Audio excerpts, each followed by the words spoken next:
Hello everyone, greetings from Story Corner at Bookmine, and I am Sudha Umashanker, and it's good to meet all of you once again with yet another story. Today is Narasimha Jayanthi, and therefore I thought I will share with you the story of this very unusual and unique avatar of Lord Vishnu in his man-lion form, and to tell you the story behind this avatar, which is a very deeply inspiring and reassuring story for all devotees of Lord Narasimha or Lord Vishnu. Now, once upon a time, there was an asura called Hiranyakasipu, and like all asuras, he did intense penance for many aeons, and he got a boon from Lord Brahma. In fact, he had laid down various caveats, asking that he shouldn't be killed by a man, woman, or a beast, that he shouldn't be killed in the daytime or in the night time, that he shouldn't be killed inside or outside, nor in the earth or in the sky, and not by the use of any weapons. Now, Hiranyakasipu probably thought that all his tracks were covered, but the boon was granted, and he continued to reign and lord over his kingdom, and insist that every one of his subjects should acknowledge that he and only he is the divine Lord and Master. Now, as luck would have it, a son was born to Hiranyakasipu, and this was the Bhakt Prahalad, who right from his very birth was a great devotee of Lord Vishnu. Now, this caused a great deal of consternation to Hiranyakasipu, and he was determined to somehow reform this child and bring him round to acknowledging that he, Hiranyakasipu, was indeed the Lord and Supreme Master. But to his disappointment, no matter how hard he tried, he couldn't make an iota of difference. Prahalada continued to remain the most ardent devotee of Lord Narayana. He was sent to a patashala, and the instructors were specially told that this child must be suitably tutored, and that he should learn to accept that his father is the Supreme Master, and that he should acknowledge this openly. The tutors tried for all they were worth, but Prahalad continued to insist that it is Lord Narayana who is the Supreme Lord. He even scribbled on the rocks in his patashala, saying Om Namo Narayana Namaha, or Om Vasudevaya Namaha, and he even began to convince the other children in the patashala that it is Narayana who is the Supreme Lord. The tutors tried all kinds of logic and tried convincing the child that his father is indeed the Supreme Lord, but there was little change of heart. So finally, out of sheer desperation, they took the child back to the father and told him that they have done their best, but the little boy remains resolute and would acknowledge nobody but Lord Narayana as the Supreme Lord.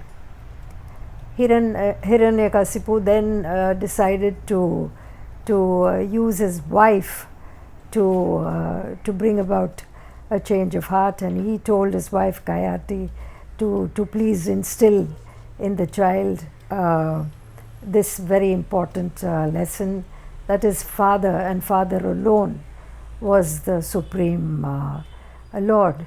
But even that didn't work. And then he began to rule with an iron hand. He had the child beaten up. He had him pushed from a mountain cliff, and he even made Prahalad sit on his aunt Holika's lap and enter into a fire. It was only the aunt who succumbed to the fire, but the child came out unscathed.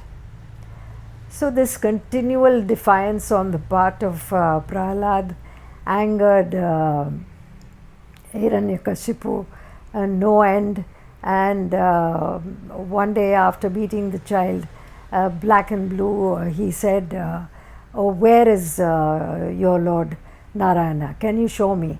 Is he in this pillar?" And he struck at a pillar before him and popped the question, while Prahalad said, "Yes, he is very much there." And there was an earth-shattering sound that was heard.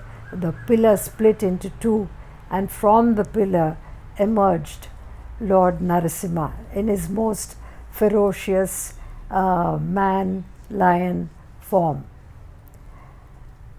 The child was stricken by fear, but then he had the Lord to protect him, so he quickly lifted the Asura and placed him on his lap, went to the threshold, and since there was the caveat was that he shouldn't be killed inside or outside, he sat on the threshold, and exactly around sunset he used his bare claws, because the weapons were prohibited, and he tore open his stomach and torso and took out his intestines and wore them as a garland.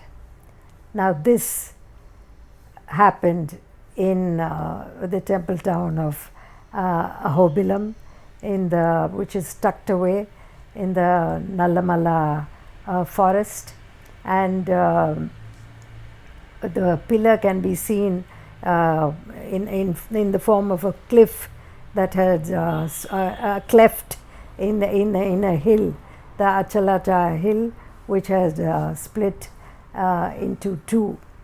And while many people, the brave and stout-hearted, do make the climb up to the Ugra Stamba where this actually happened, several others are content to take a look at this Ugra Stamba from the shrine of the Jwala Narasimha, where the Lord is depicted as having Hiranyakasipu on his lap and wearing his intestines as a garland. The Lord may be depicted as a very ferocious God, but he is a protector who readily came to the rescue of his ardent devotee when he was in a dire situation.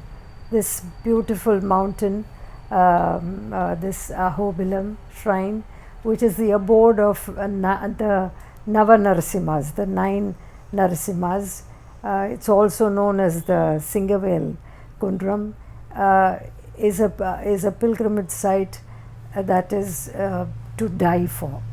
All Narasimha devotees should make the trip there, as I was blessed to do recently, and to have a darshan of all the Nava Narasimhas, and to recount and revisit in our minds the wonderful story of how Lord Narasimha emerged from this pillar to protect his devotee Bhakt Prahalad.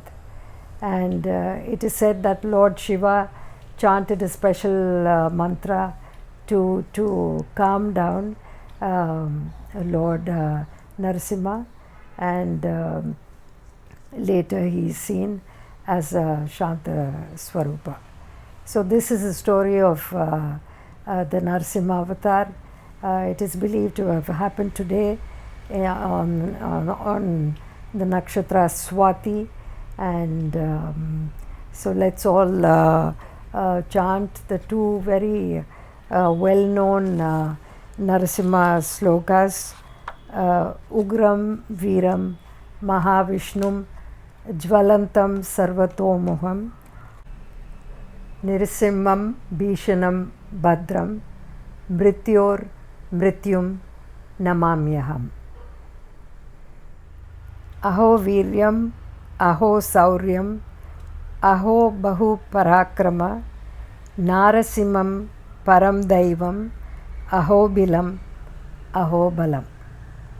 So I end this story with this chant, and may the blessings of Lord Narasimha be upon all of us. Thank you for listening in, and see you around with another story soon.